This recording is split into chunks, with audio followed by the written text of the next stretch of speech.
Hello. आज हम लोग को नए टॉपिक पे बात करते हैं। प्रोसेसिंग क्या है? बंद डिब्बों को उचित तापमान पर रखकर जीवाणु को नष्ट करना और उन्हें 39 डिग्री सेल्सियस तक ठंडा करना, ये हमारी प्रोसेसिंग का एक पार्ट होता है। प्रोसेसिंग करना होता है।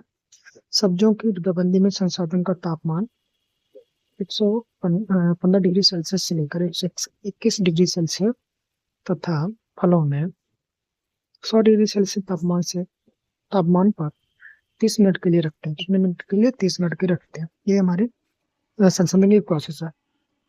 बात करते हैं zero energy cool chamber. Zero energy cool chamber यह है बाष्पीकृत शीतलन पद्धति है। यह है बाष्पीकृत शीतलन पद्धति है के सिद्धांत पर काम करता है। क्या है जीरो एनर्जी कूल चैम्बर? यह बाष्पीकृत शीतलन पद्धति के सिद्धांत पर काम करता है। इसके निर्माण में कम लागत, आसानी से उपलब्ध होने वाले पदार्थ जैसे ईंट, बांस, टाट आदि वस्तुओं द्वारा भंडारण कक्ष एक भंडारण कक्ष दोहरी दीवारों द्वारा बनाई जाती है, जिसके बीच में 7.5 सेंटीमीटर खाली जगह रखते हैं, जिसमें रेत भर देते हैं तथा समय समय पर नम करते रहते हैं। इसके ऊपर से घास फूस का बना छप्पर से ढक देते हैं। यह कच्छ कृषक अपने घर पर आसानी पूर्वक बनाकर फल एवं सब्जियों का भंडारण कर सकते हैं। इसके अंदर का तापमान 25 डिग्री सेल्सियस, ह्यूमिडिटी 90% होती है। अब बात कर लेते हैं फल परिरक्षित उत्पाद। एक तरफ जैम, दूसरी तरफ जैली, इनमें हम लोग अंतर देखेंगे। तो जैम और जैली में अंतर। यह जैम क्या है? यह पूर्व पके हुए फलों के गुदों को चीनी के साथ मिलाकर तैयार किया गया एक गाढ़ा अपारदर्शी पदार्थ है। जेली क्या है? जेली पके या पके हुए सख्त फलों द्वारा बनाया गया एक गाढ़ा परंतु पारदर्शी अर्ध ठोस पदार्थ है। ठीक है। जैम के लिए पेक्टिन पदार्थ का महत्वपूर्ण होना आवश्यक नहीं है, लेकिन जेली के लिए पेक्टिन पदार्थ की मात्रा 0.5 से लेकर 1% मात्रा फलों में होनी चाहिए। ठीक है। पेक्टिन परीक्षण पेक्टिन परीक्षण alcohol test jelly meter. Pectin परीक्षण का हम लोग सिमेर करते हैं एल्कोहल टेस्ट या जेली मीटर या सीट टेस्ट से हम परीक्षण या टेस्टिंग करते हैं। ठीक है। हाँ, जैम में शर्करा फलों में उपस्थित अम्लता के आधार पर मिलाते हैं। जैम में क्या है? चीनी या शर्करा को हम अम्लता के आधार पर मिलाते हैं कि फलों में किस प्रकार की अम्लता या कितनी अम्लता है।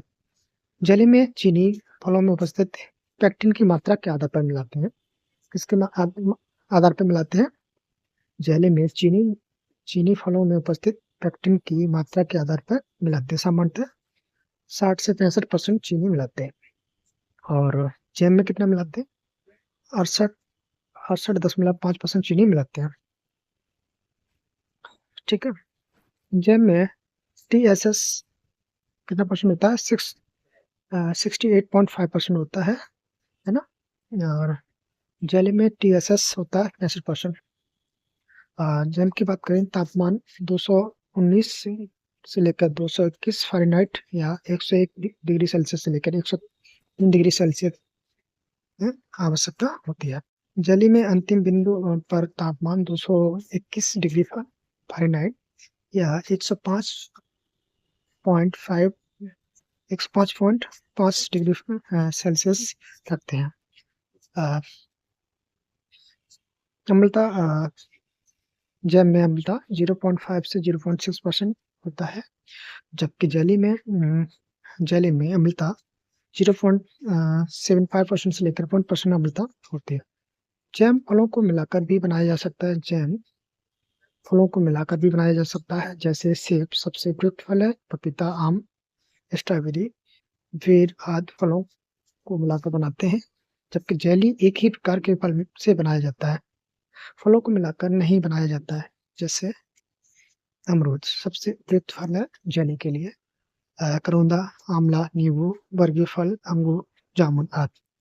अब हम लोग बात करते हैं फल, पानक एवं कार्डियल के बारे में। इनमें हम लोग डिफरेंट देखते हैं। यह सर्वाधिक प्रचलित पेय पदार्थ होता है स्क्वैश और कॉर्डियल। कॉर्डियल मुख्यतः नींबू वर्गीय फलों से तैयार किया जाता है। स्क्वैश फलों के सांद्रित रस या गुदा है जो चीनी और पानी को एक निश्चित अनुपात पर मिलाकर तैयार किया जाता है। कार्डियल या छाने हुए फलों का रस मिलाकर बनाते हैं। ठीक है, अब बात करते हैं स्क्वैश में 25% फल का रस, 30 से 35% चीनी, बस साइट्रिक एसिड 1 से 2% मिलाते हैं। और जबकि कॉर्डियल में इसमें शर्करा चीनी नहीं मिलाई जाती है। कॉर्डियल में चीनी नहीं मिलाई जाती है। इसमें 40% टीएसएस पाया जाता है, जबकि कॉर्डियल में 25 से 40% फलों को साफ रस होता है। ठीक है, यह स्क्वैश जो है आम, नींबू, फालसा, संतरा, लीची, अंगूर से बनाया जाता है। और कॉर्डियल यह मुख्यतः नींबू वर्गीय किस्मों से बनाया जाता है। अब बात करते हैं शरबत और सुगंध। तो शरबत इसका तो यह साफ चीनी की शरबत जो है साफ चीनी की चाशनी द्वारा बनाया जाता है। इसमें 65 से 70% चीनी तथा 15 से 25% फल का रस होता है। टीएसएस 68% होता है। इसमें पर्यवेक्षण का काम चीनी ही करती है। यह आम, नींबू, अनानास, बादाम, खसखस, गुलाब, चंदन, अंगूर, अनार आदि के द्वारा बनाया जाता है। सुगंध शरबत यह चीनी की चाशनी में कृत्रिम सुगंध व विभिन्न प्रकार के खाने वाले रंग मिलाकर बनाया जाता है। इसमें फल रस नहीं होता। ठीक है, अब बात करते हैं हम लोग मुरब्बा, परिरक्षक है कैंडी, सूखी मिठाई। मुरब्बा है चीनी द्वारा परिरक्षित किया जाने वाला फल उत्पाद है। इसमें पूरे फल व उनके टुकड़ों को विभिन्न टुकड़ों को चीनी की चाशनी 70% में परिरक्षित किया जाता है। जैसे आंवला मुरब्बा, नाशपाती मुरब्बा बनने से पहले आंवले में फोर्किंग, ब्रांचिंग की क्रिया की जाती है। कैंडी में इसमें फलों को चीनी की चाशनी व ग्लूकोज के आवरण से ढककर पीस लेते हैं तथा सुखाते हैं। कैंडी में 75% ज्यादा शर्करा होती है, जैसे आगरा का पेठा, बेर की कैंडी। ठीक है, सॉस क्या है? सॉस या केचप क्या है? यह पके हुए टमाटर के गुदा से बनाया जाता है, जिसमें 28% से लेकर 30% टीएसएस पर्यवेक्षण के लिए सोडियम बेंजोएट के काम में देते हैं। सॉस या केचप बनाने के लिए इसका प्रयोग करते हैं सोडियम बेंजोएट का प्रयोग करते हैं। मार्मलेट क्या है? मार्मलेट या नींबू वर्गीय फलों के गूदों को चीनी के साथ पकाकर बनाया गया पदार्थ होता है। Fruit juicy 45% TSS, fruity juice 45% और टीएसएस 65% इसमें पाया जाता है। मार्मलेट। फेनी, गोवा में काजू के किण्वन से बनने वाला पेय पदार्थ को फेनी कहा जाता है। अचार, पिक्कल, फल व सब्जियों को नमक 15 से 20% व विनेगर विनेगर 3% व तेल के साथ परिरक्षित होने वाला पदार्थ को क्या कहते हैं? पिक्कल या अचार कहते हैं। ठीक है, अब बात करते हैं फसल पद्धति या फसल प्रणाली क्या है। ठीक है, तो इसमें सबसे पहले हम लोग बात करते हैं मिश्रित खेती के बारे में। मिश्रित खेती क्या है? एक निश्चित फार्म पर फसल उगाने के साथ साथ किसके 2 या 2 से अधिक उपक्रम जैसे पशुपालन, मुर्गी पालन, मछली पालन एवं मक्खी पालन करना ही मिश्रित खेती कहलाता है। फसल पद्धति, क्रॉपिंग पैटर्न क्या है? किसी निश्चित क्षेत्र में निश्चित समय में बोई गई विभिन्न फसलों के क्षेत्र का अनुपात। फसल पद्धति क्या है? किसी निश्चित क्षेत्र में निश्चित समय में बोई गई विभिन्न फसल के क्षेत्रफल का अनुपात है। फसलों के वार्षिक क्रम, स्थान के प्रबंधन तथा खाली क्षेत्र फसल पद्धति कहलाती है ना। फसल प्रणाली क्या है? क्रॉपिंग सिस्टम, फसल पद्धति का फार्म पर उपलब्ध संसाधनों, तकनीक के साथ संबंध फसल प्रणाली कहलाता है। भारत की मुख्य फसल प्रणाली धान गेहूँ है। भारत की मुख्य फसल प्रणाली धान और गेहूँ है। मोनोकल्चर मोनोकल्चर क्या है? मोनोकल्चर किसी स्थान पर लगातार एक ही फसल उगाना। किसी स्थान पे एक ही फसल उगाना, किसी स्थान पर लगातार एक ही फसल को उगाना मोनोकल्चर कहलाता है। जैसे धान, फिर धान और फिर धान, ये मोनोकल्चर होता है। एकल फसल मतलब एक निश्चित खेत में एक वर्ष में केवल एक फसल उगाना। मोनोक्रॉपिंग क्या? मोनोक्रॉपिंग है एक निश्चित खेत में एक वर्ष में केवल एक ही फसल उगाना। बहुफसली मल्टी क्रॉपिंग क्या है? मल्टी क्रॉपिंग एक निश्चित खेत में दो या दो से अधिक फसलें बोना बहु फसलों का उदाहरण है। अब ये दो प्रकार के होते हैं। पहला मिश्रित फसल है या मिश्रित फसल, बिना निर्धारित प्रकृति के बीजों को मिलाकर दो या दो से अधिक फसलें एक साथ उगाना मिश्रित फसल कहलाते हैं। मिश्रित फसल क्या है? मिश्रित फसल है बिना निर्धारित प्रकृति के बीजों को मिलाकर दो या दो से अधिक फसल एक साथ उगाना मिश्रित फसल कहलाती है। अंतरा फसलें, सेकंड इंट्रा क्रॉपिंग, एक ही खेत में निश्चित प्रकृति या एक समान पैटर्न पर दो या दो से अधिक फसलें एक साथ उगाना अंतरा फसलें कहलाती हैं। जैसे गेहूं प्लस सरसों, यानी कि नौ पत्ती गेहूं की एक पत्ती सरसों की रखते हैं। सरसों और चना प्लस सरसों, चार पत्ती चना की रखते हैं तो एक पत्ती सरसों की रखते हैं। या फिर 6 पत्ती चना की रखेंगे तो एक पत्ती जो है हम सरसों की रखते हैं। बहुमंजिली खेती मल्टी स्टोरेज क्रॉपिंग, अलग अलग ऊंचाई की फसलों को एक साथ बोना मल्टी क्रॉपिंग कहलाती है। उदाहरण के लिए केरल में प्रत्येक भूमि जोत का आकार कम होने के कारण एक ही खेत में एक समय में अलग अलग ऊंचाई की फसलें लेना, जैसे काली मिर्च, अदरक, केला, नारियल को एक साथ ऊंचाई के बढ़ते क्रम में बोते हैं, जो बहुमंजिली खेती का एक उदाहरण है। फसल चक्र क्रॉप रोटेशन क्या है? मृदा की उर्वरता बनाए रखने के लिए फसलों को इस प्रकार बोना कि उसकी उर्वरता बनाए रखें। जैसे एक प्रकार की फसलें उगाने के बाद दूसरी प्रकार की फसलों की बोना, अनाज वाली फसलों के बाद दाल वाली फसलों को बोना, या ऐसा पैटर्न अपनाना जिसमें अधिक गहरी जड़ों के बाद कम गहरी वाली जड़ों, अधिक पानी चाहने वाली बाद कम पानी चाहने वाली फसलों को बोना, या अधिक खाद चाहने वाली फसलों के बाद कम खाद चाहने वाली फसलों को बोना, उसको फसल चक्र कहते हैं। अवतरण या अविराम फसलें किसे कहते हैं? ये पहली फसल को काटने से पूर्व दूसरी फसल लगाना या बोना रिले या अवतरण फसलें कहते हैं। अवतरण फसलें अविराम फसलें पहली फसल को काटने से पूर्व दूसरी फसल लगाना या बोना रिले या अवतरण फसलें कहलाती हैं। जैसे धान की कटाई से पूर्व मसूर को उगाना या धान की कटाई से पूर्व अलसी को बोना। पेरा एक पश्चिम बंगाल व बिहार में रिले क्रॉपिंग का एक प्रकार है। पेरा पश्चिम बंगाल व बिहार में रिले क्रॉपिंग का एक प्रकार है। उतेरा ये मध्य प्रदेश में रिले क्रॉपिंग का एक प्रकार है। गली फसलें कैसे कहते हैं? भूमि की उर्वरा शक्ति व उत्पादन शक्ति को बढ़ाने हेतु बड़े पेड़ों की पत्तियों के बीच में फसलें उगाना एले फसलों का उदाहरण है। जैसे हल्दी, अदरक, उड़द, शकरकंद आदि को सफेदा व बगुल के बीच में उगाना। ठीक है। लीफ फार्मिंग किसे कहते हैं? लीफ फार्मिंग कहते हैं कृषि फसलों को फसल चक्र में 2 वर्ष या उससे अधिक समय तक चारागाह रखना लीफ फार्मिंग कहलाता है। कृषि फसलों के फसल चक्र में 2 वर्ष या उससे अधिक समय तक चारागाह रखना लीफ फार्मिंग कहलाता है। एरेबल फसलें किसे कहते हैं?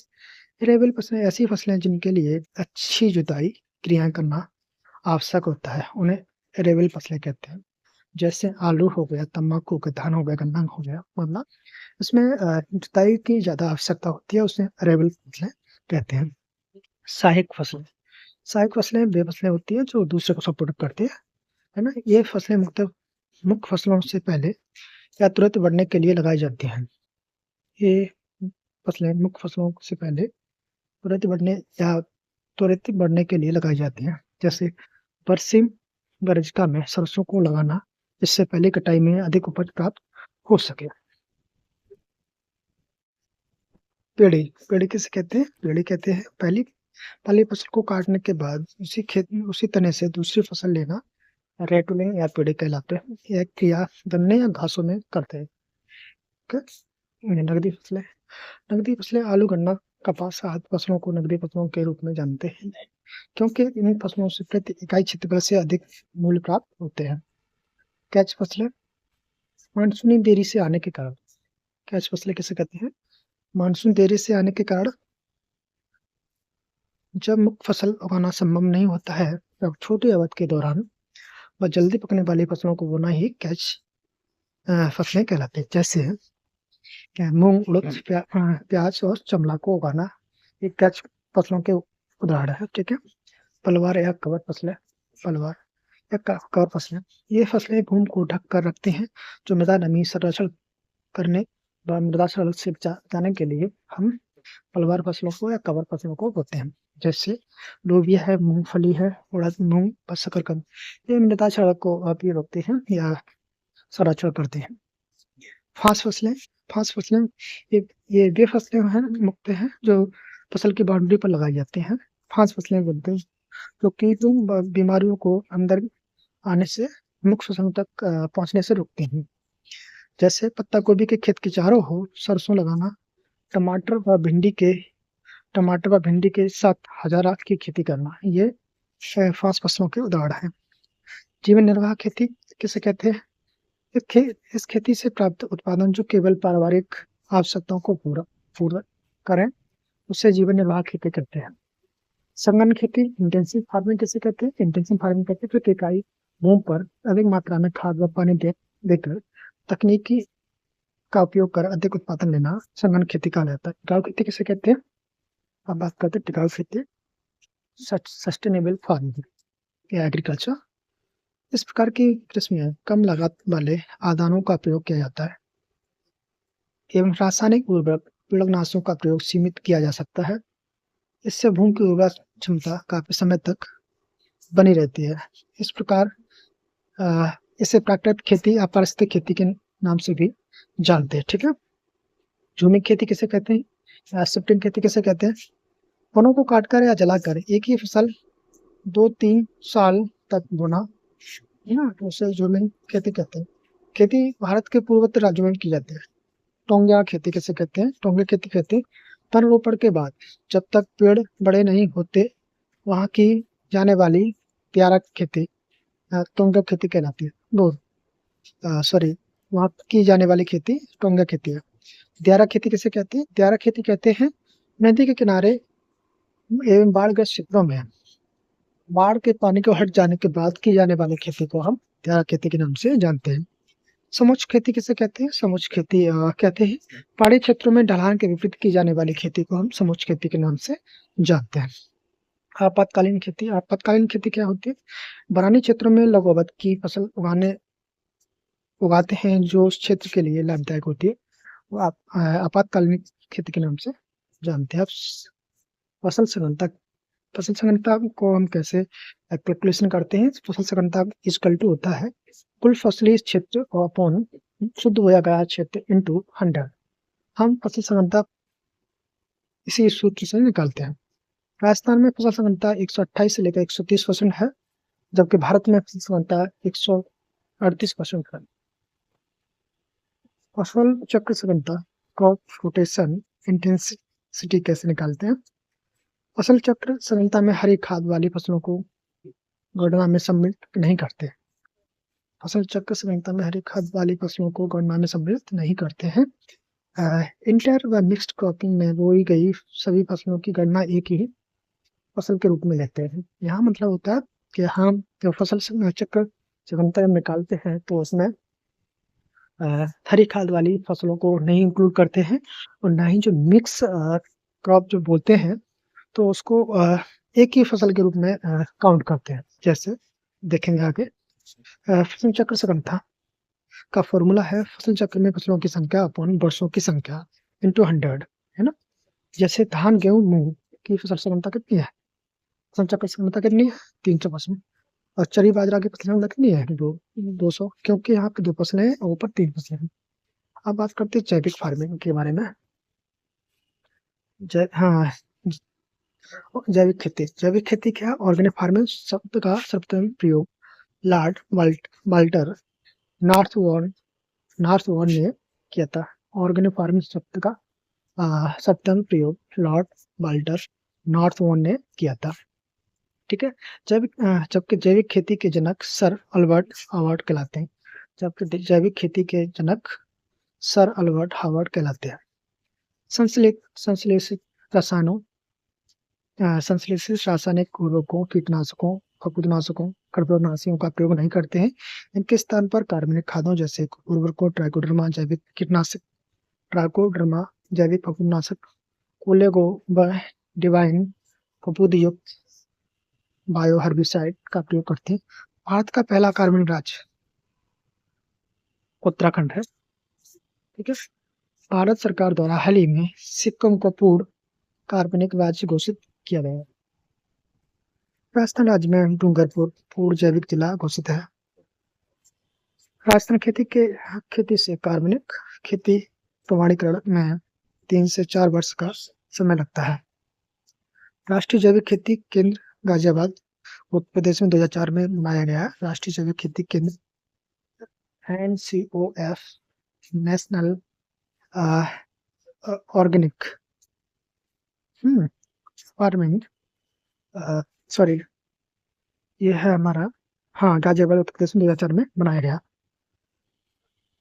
IFOAM 1972 में कार्बनिक खेती पर नियंत्रण करने वाली एक संस्था को 1972 में स्थापित किया गया था।